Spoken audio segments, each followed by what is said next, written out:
Terima kasih pemirsa, Anda masih bersama kami di Lintas Banua Sepekan.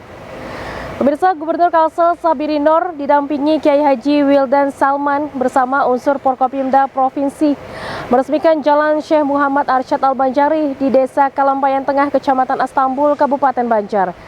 Jalan ini mempercepat waktu jarak tempuh masyarakat yang ingin ziarah ke makam Datu Kalampayan.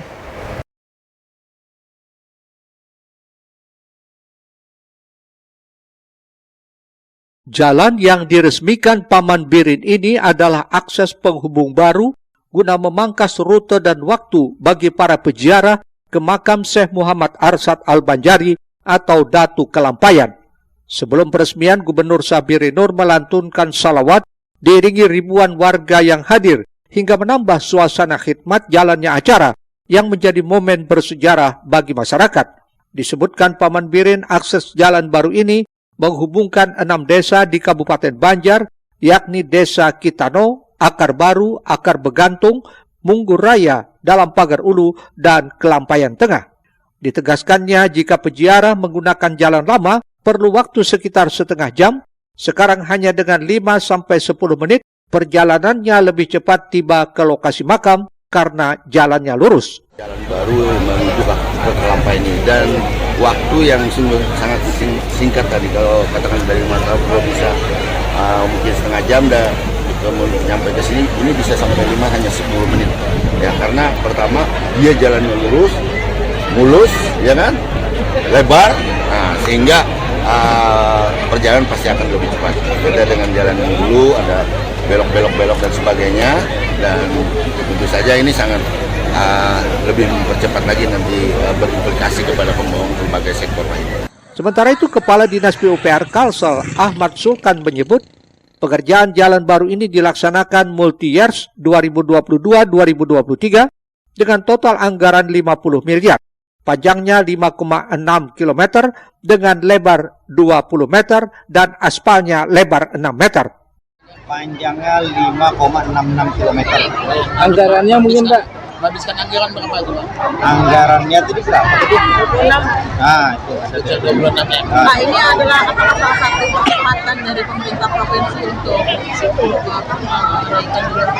membangun infrastruktur ini kan untuk meningkatkan ekonomi masyarakat juga, di samping untuk mencarikan solusi-solusi jalan menuju makam Syekh Muhammad Arsyad Al-Banjari yang sudah istilahnya menjadi ikon daripada Provinsi Kalimantan Selatan. Sarpani melaporkan untuk Banjar TV.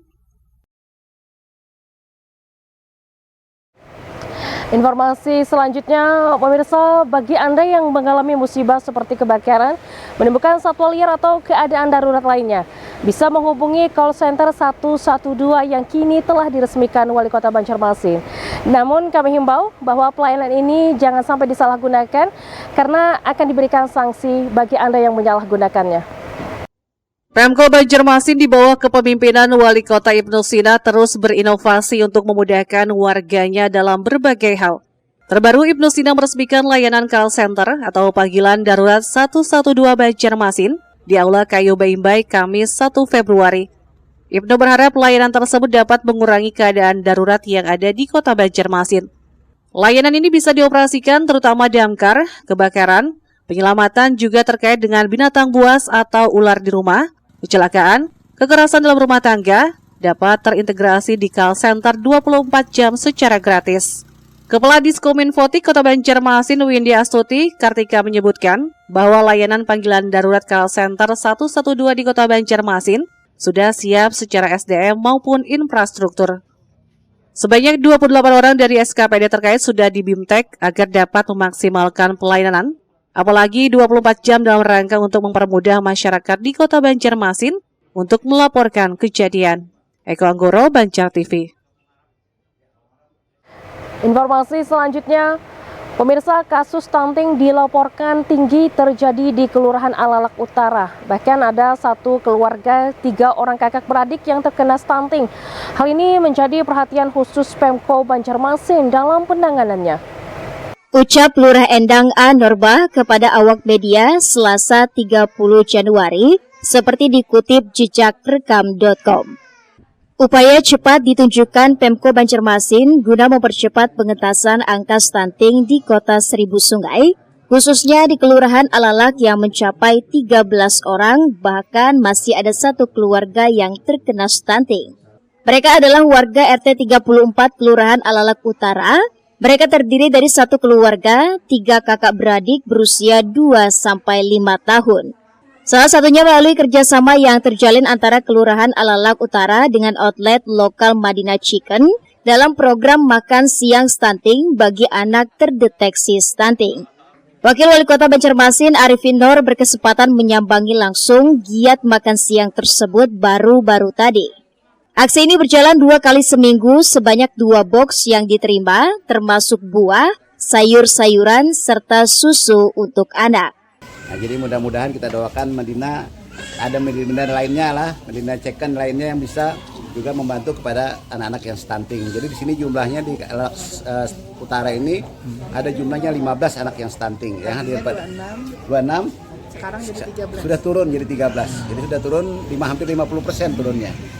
Ya, jadi mudah-mudahan dengan upaya Ibu Lurah berjuang sama masyarakat di sini dan juga para pengusaha yang ada di sini. Nah, hingganya ada kepedulian yang mereka secara rutin memberikan asupan makanan kepada anak-anak kita yang stunting seminggu 2 kali, Selasa dan Kamis. Yaitu sebanyak 2 box makanan Madinah Chicken dan juga ada buah dan sayurnya dari kelurahan.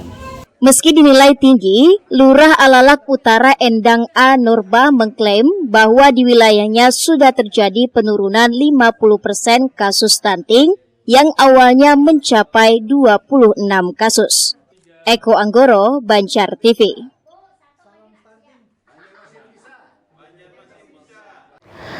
Beralih ke informasi lain, tindak pidana bisa kapan saja menjerat seseorang, termasuk para pelajar di era digital saat ini, karena mereka bisa saja melakukan aksi bullying atau perundungan terhadap teman maupun pihak lain melalui gadget mereka. Penyuluhan bantuan hukum oleh Borneo Law Firm dan partner mahasiswa magang UIN Antasari ini bertema bersama lawan bullying berlangsung di SMA Negeri 5 Banjarmasin Senin 29 Januari. Tujuan kegiatan ini ialah untuk memberikan pemahaman hukum kepada siswa meski masih berstatus di bawah umur.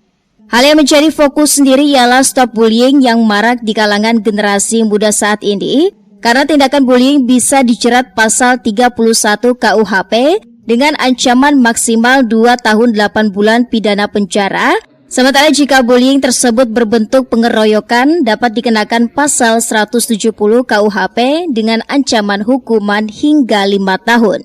Saat smartphone ada di tangan, kapanpun tindak pidana itu bisa terjadi dan bisa terancam. Mereka bisa diancam pidana saat mereka mungkin mengupload sesuatu, mengunduh sesuatu, atau menonton sesuatu. Dan saat ini salah satunya adalah materinya ada pada sisi bullying.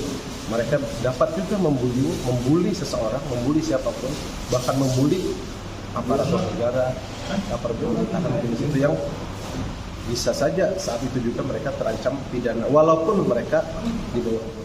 Kegiatan ini pun menjadi salah satu praktikum A Prodi Hukum Ekonomi Syariah UIN Antasari Banjarmasin yang bisa mengamalkan ilmunya kepada pelajar. Ya, manfaatnya bagi mahasiswa tentunya akan menambah pengalaman bagi mahasiswa. Mahasiswa tidak hanya menuntut ilmu di kampus, tapi juga mengamalkan ilmunya kepada masyarakat. Dan hal ini sudah dilaksanakan. Sementara Kepala SMAN 5 Banjarmasin mengapresiasi kegiatan ini, sehingga anak didiknya lebih melek tentang hukum, apalagi saat ini sekolah juga sudah menggagas berbagai hal dalam mencegah bullying. Sekolah kami, Sekolah Penggerak SMA Negeri 5 Banjarmasin, ini telah membentuk tim anti bullying atau tim perundungan. Kemudian juga kami ada pusat informasi remaja. Pusat informasi konsultasi remaja, dan untuk di kalangan guru penanganannya ada tim pencegahan dan penanganan kekerasan. Dalam pemaparannya sebagai narasumber, Direktur Utama Borneo Law Firm Muhammad Fajri memberikan beberapa cara menghindari perilaku bullying di lingkungan sekolah, di antaranya membuat aturan yang tegas, mengajarkan keberanian, memberikan sosialisasi tentang dampak buruknya bullying, memberikan sosialisasi tentang toleransi, memberikan sanksi yang berat kepada pelaku dan lainnya. Eko Anggoro, Banjar TV. Pemirsa, Badan Eksekutif Mahasiswa Fakultas Studi Islam Uniska Banjarmasin kembali mengadakan pelatihan program kreativitas mahasiswa dan program pembinaan mahasiswa wirausaha.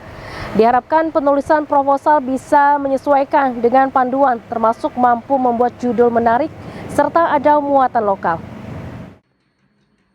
Badan Eksekutif Mahasiswa Fakultas Studi Islam FSI Uniska MAB bekerja sama dengan Fakultas Studi Islam kembali mengadakan pelatihan program kreativitas mahasiswa dan program pembinaan mahasiswa wirausaha, yang mana kegiatan terbuka untuk seluruh mahasiswa Fakultas Studi Islam. Dan kegiatan berlangsung baru-baru tadi di kampus Uniska MAB Banjarmasin, Fakultas Studi Islam. 100 lebih peserta yang hadir guna mengikuti kegiatan berharga tersebut, yang mana menurut Wakil Dekan 3 Haji Abdul Hafiz, kegiatan ini memang kegiatan rutin tahunan dari Kementerian Pendidikan dan Dikti, guna menggali potensi akademik PKM dan P2MW para mahasiswa Fakultas Studi Islam.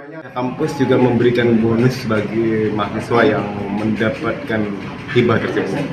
Jadi selain dapat dana daripada kementerian, juga dapat dari kampus. Dan itu komitmen kami dalam memberikan pengalaman itu diantaranya adalah mengadakan kegiatan workshop dan bimbingan seperti ini. Mudah-mudahan di tahun ini juga kami beruntung, kami maksimalkan potensi akademik mahasiswa tersebut dalam menyusun proposal, dan juga kami akan membimbing hingga upload proposalnya. Mudah-mudahan ikhtiar ini dapat memberikan hasil yang bermanfaat untuk Fakultas Studi Islam.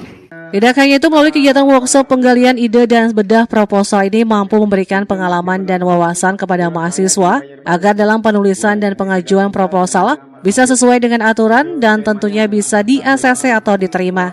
Diharapkan pada tahun ini program studi Islam Uniska MAB bisa lebih berkembang dan maju di berbagai bidang. Murtasia, Banjar TV.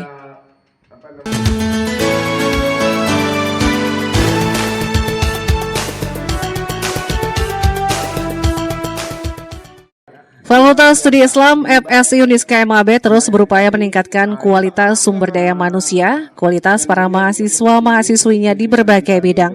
Termasuk melalui Badan Eksekutif Mahasiswa Fakultas Studi Islam yang baru-baru tadi telah kembali mengadakan pelatihan program kreativitas mahasiswa dan program pembinaan mahasiswa wirausaha. Yang mana dengan kegiatan tersebut diharapkan peluang Fakultas Studi Islam lebih banyak lolos dan di-ACC proposalnya, termasuk mampu dijadikan motivasi dalam penulisan proposal. Seperti disampaikan Gubernur BEM FSI Uniska MAB Dwi Maulida Putri. Dan Hukum Ekonomi Syariah yang dimana dari 3 jurusan ini yang terdaftar sudah ada sekitar 170 peserta, yang dimana juga untuk kegiatan offline pada hari ini dihadiri dengan sekitar 100 orang dan sisanya online untuk streaming di YouTube. Terus harapan ulun mungkin semoga tahun ini lebih banyak dan lebih besar peluangnya untuk Fakultas Studi Islam lolos dan di-ACC proposalnya agar dapat menjadi motivasi dan semangat untuk kawan-kawan yang ada di Fakultas Studi Islam, terutama untuk di Universitas Islam Kalimantan Muhammad Arsyad Al-Banjari. Sementara itu, salah satu pemateri menyampaikan dalam kegiatan bedah proposal kali ini, dirinya menyampaikan dalam penulisan proposal tingkat mahasiswa harus bisa menyesuaikan dengan panduan, termasuk mampu membuat judul menarik serta ada muatan lokal. Tidak hanya itu, dalam gagasan dan ide harus benar-benar hasil kreativitas mahasiswa sendiri. Yang lebih menarik walaupun isi di dalam tuh mungkin hampir sama, cuma daya tariknya adalah judul. Nah, tapi yang paling utama itu adalah seleksi pertama adalah tahu dan taat dari segi panduan, karena kadang-kadang ini kan levelnya mahasiswa bukan dosen, jadi bukan terlalu tinggi juga nggak boleh. Jadi tingkatan yang harus diambil itu adalah hasil dari kreativitas mahasiswa sendiri, jadi levelnya adalah level mahasiswa. Ide perlu yang diambil itu adalah ide-ide nasional, jadi ide-ide yang tren-tren dari ide nasional itu yang perlu kita angkat. Nah, cuman bagusnya lagi kalau ide nasional itu ada muatan lokalnya, jadi lokal wisdom dari Kalimantan Selatan sendiri apa, jadi itu akan lebih menarik. Isna, Banjar TV. Pemirsa, tetaplah bersama kami di Lintas Banua Sepekan. Usai jeda berikut kami akan hadir dengan informasi Kunjungan Yayasan Rumah Kreatif dan Pintar binaan Bank Kalsel.